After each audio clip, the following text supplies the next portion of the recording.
de los hechos. Nos acompaña a esta hora Sibel Martínez, ella es directora del Grupo de Rescate Escolar. Sibel, siempre es un gusto, ¿cómo está? Muy buenas tardes. Gisela, un gusto para mí y a los tiempos de estar en su espacio. Buenas tardes. Qué pena que sea por estos temas, Sibel, que son recurrentes en el país, ¿no? 20 niños entre 3 y 4 años habrían sido abusados sexualmente. Ya se presentó una denuncia previamente de esto hace algunos meses. Justamente se acusaba al conserje, los padres de familia, de haber abusado sexualmente a los niños. ¿Cuál fue la respuesta del colegio frente a estas denuncias? ¿Usted pudo tener acceso a esa información? Sí, Gisela, yo filtré incluso unos videos en donde se ve a una representante o a alguna autoridad del colegio maltratar a los padres, ¿no es cierto? Uh-huh. Minimizar un problema real, muy duro, que ellos con toda razón en ese momento protestaban. Recordemos que este caso, digamos, las denuncias se conocen en noviembre del 2022, el colegio no siente la necesidad de hacer algo y luego pues explota este tema en abril de este año. Y es ahí cuando incluso con denuncias no, neutralizan a este agresor, quien sigue recibiendo a los niños 2 días más, ¿no? Estando afuera, recibiendo él directamente a los niños, hasta que los padres son quienes ponen la voz de alarma y recién ahí se activan, ¿no? Y seguimos entonces viendo planteles educativos que siguen tapando estos hechos horrorosos de abuso a nuestros niños, estas denuncias en pro del nombre de la institución. Sí, seguimos viendo cómo los colegios anteponen su buen nombre y reputación por encima de la protección integral de los niños, niñas y adolescentes en el país. Esto es un patrón recurrente. Recordemos que enmudecimos y palidecimos en el 2017 cuando salió a la luz el caso Ampetra y de ahí 4.500 casos más, ¿no?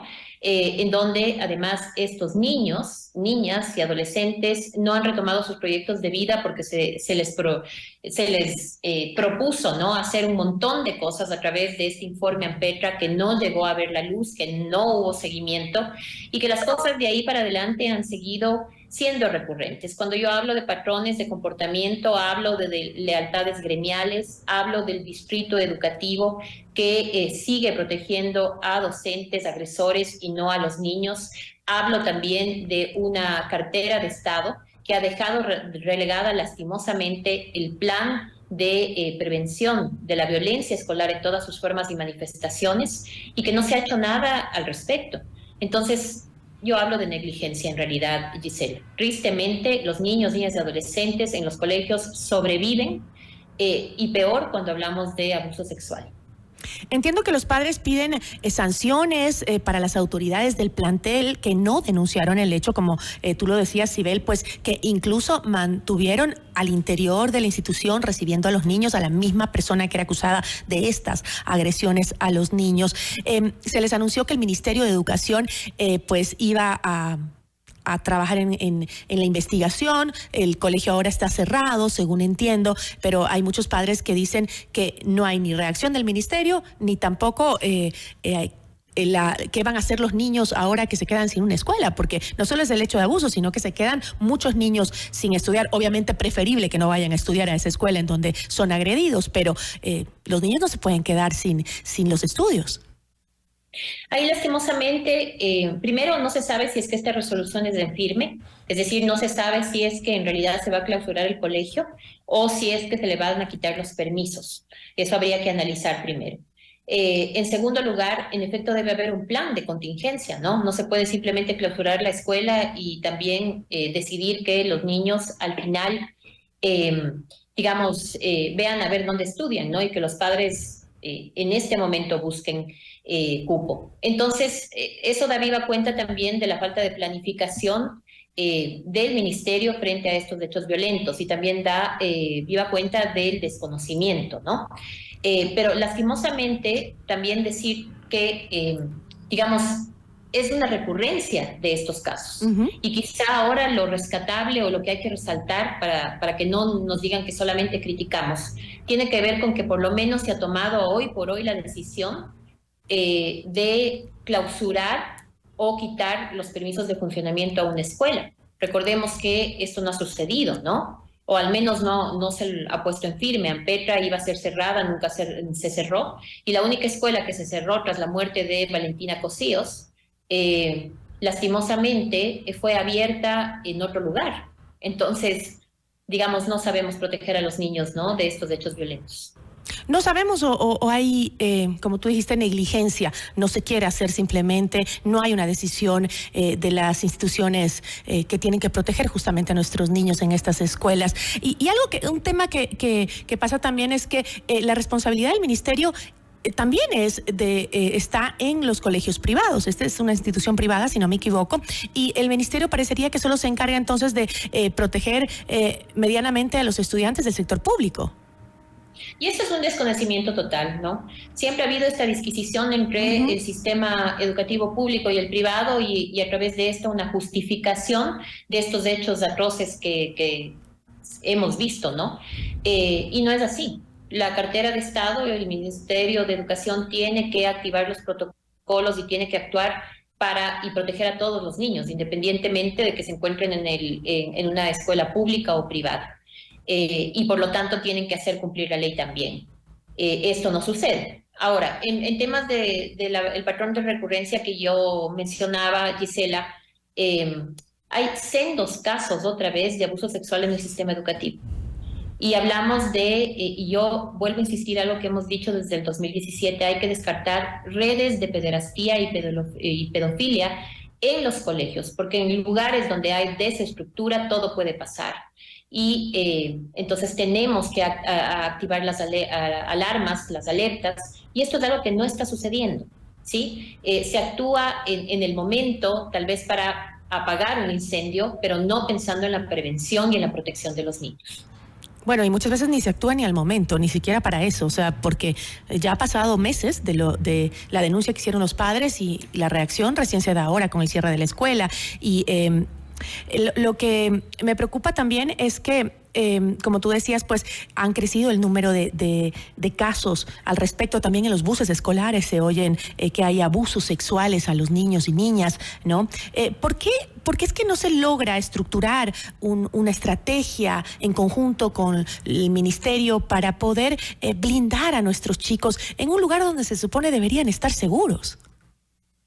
Yo creo que es un poco de todo, ¿no? Falta de conocimiento, voluntad política y esta mezcla, digamos, entre estas dos, ¿no? Negligencia también, como tú bien comentabas, estas lealtades gremiales que yo comentaba, la ausencia de políticas integrales de protección de la violencia sexual en estos espacios.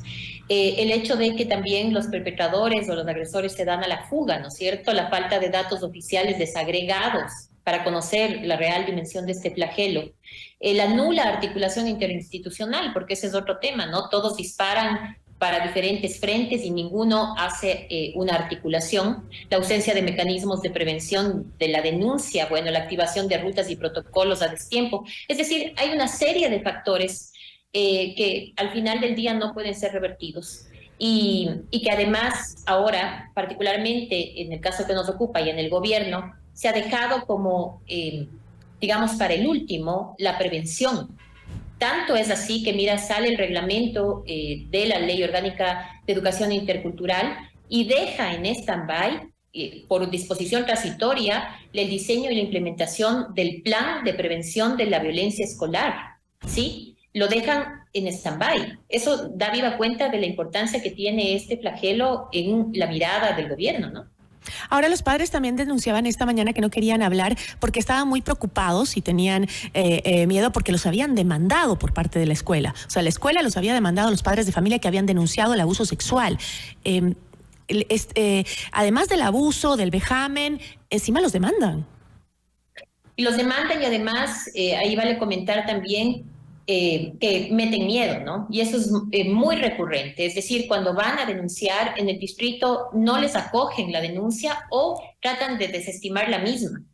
pensó bien en lo que va a hacer, ¿no? Ojalá no se reviente la denuncia, ojalá tenga pruebas. No es la forma de actuar. Y claro, bajo este miedo, los padres, finalmente, como tú bien comentas, tienen miedo de hablar y muchas veces de denunciar. Y por lo tanto, mal se puede cambiar esta realidad porque hay un subregistro muy grande, ¿no? Entonces, hay que cambiar. Es decir, la visión frente a este hecho violento, a estos hechos violentos, tiene que tener otra mirada. Y la mirada es integral y la mirada es de protección y la mirada no es de salvaguardar la reputación de nadie, incluida los colegios y también los representantes o los ministros o el gobierno. Es salvaguardar la integridad de los niños. Además, también aquí llamó mucho la atención que, por otro lado, los padres de familia denunciaron que el abogado de esa institución, Andrés Pazmiño, tenía una relación sentimental con María Brown, la ministra de Educación, y que lo que provocaría, según los padres de familia, pues un posible conflicto de intereses. ¿Eso se ha comprobado? ¿Es así la existencia de este posible conflicto de interés? Bueno, sí, y ya que tú lo comentas, en realidad sí, fueron pareja hasta el 2021. Y obviamente eso da para pensar ese posible conflicto de intereses, considerando además que el doctor Pazmiño también fue asesor de la ministra Kramer y también de el exministro Milton, se me va el apellido, Luna. Milton Luna. Entonces, claro, tiene un gran conocimiento, ha estado dentro del ministerio y también era expareja de la ministra, ¿no? O expareja, fue pareja, ahora es pareja.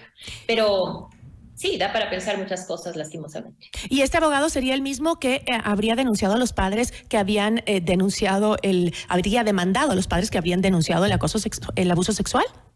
Así es, él salió en redes sociales incluso a advertir que se habían registrado daños en la infraestructura cuando los padres en la desesperación trataban de sacar al conserje, ¿no? De la escuela, porque seguía Hablaron ahí, de secuestro también, que los querían acusar de secuestro, de secuestrar al conserje claro, de la institución. Sí, exactamente. Y en ese al supuesto abusador sexual. Exactamente. Y frente a esa situación ya se advirtió de que se iba a demandar a los padres que habían sido registrados en cámara, ¿no? En la cámara de la escuela. Sin embargo, este no es el primer caso, sino hay varios casos en que el Ministerio de Educación no ha sido contundente con las acciones en contra de instituciones en donde se registran este tipo de abusos sexuales. Por supuesto. Yo te decía, hay una recurrencia tan grande que a principios de este año yo tuve un contacto con Human Rights Watch, que también hizo un informe a este respecto. Y ellos estaban muy preocupados, obviamente, por toda esta recurrencia y recrudecimiento de la violencia en el espacio educativo, especialmente la violencia sexual, y quedaron en venir a hacer otro análisis, ¿no es cierto? Es decir, frente a o fuera del país, qué feo ser reconocidos además como un país que no protege a los niños y que la violencia es endémica cuando hablamos de violencia sexual y cuando hablamos de espacio educativo. Y así somos vistos, ¿no? A ojos vista digamos, de organismos internacionales incluso. Pero es por la falta de inacción. Recordemos también que hay una sentencia, la de Paola Guzmán, que obliga a tomar digamos, recaudos y cumplir ciertas normas que tampoco se han cumplido. Entre ellas, el impartir educación sexual integral como una forma de prevención. No se ha dado, ¿no? Entonces, estamos incumpliendo la norma, estamos siendo crueles con los niños, quienes, digamos, trabajamos día a día en estos temas, vemos cómo ha recrudecido la violencia en su contra. Y créete, Gisela, que es muy preocupante lo que viven los niños en el país, en todo ámbito en el que se desarrolla. Es terrible porque mandamos a nuestros hijos a un lugar donde creemos que van a estar seguros, donde queremos que estudien y aprendan para su futuro y probablemente puedan o volver afectados o no volver nunca, porque con la violencia que vivimos también y lo que vemos en Esmeraldas, en donde los niños se esconden bajo las aulas cuando empiezan los tiroteos, en Guayaquil, donde los padres tienen terror a dejar a sus hijos en las aulas por miedo a que una bala perdida les alcance, y ahora también con hechos de abuso sexual que no son tratados de la mejor manera por las autoridades. Sí, ahí decirte que En temas de violencia escolar hemos tenido que agregar un dato más que no estaba dentro de nuestro radar y es el crimen organizado. Y ahora también tenemos que medir eso como parte de la violencia escolar que viven nuestros niños, niñas y adolescentes en el ámbito educativo. Y es muy doloroso porque tenemos entonces también que entender que hay muchos niños que han desertado de la escuela y que forman parte de ese crimen organizado. Y también que las escuelas viven o enfrentan los embates de esa violencia cruel que, bueno, nos está pasando factura a todo el país, ¿no? Pero ellos también están viviendo eso. Entonces ahora tenemos que hablar de cómo controlamos también el crimen organizado dentro y fuera de las escuelas. Eso es terrible, es extremadamente doloroso. Como tú dices, ese es un elemento nuevo que se suma al peligro que deben enfrentar nuestros niños cuando van a las escuelas.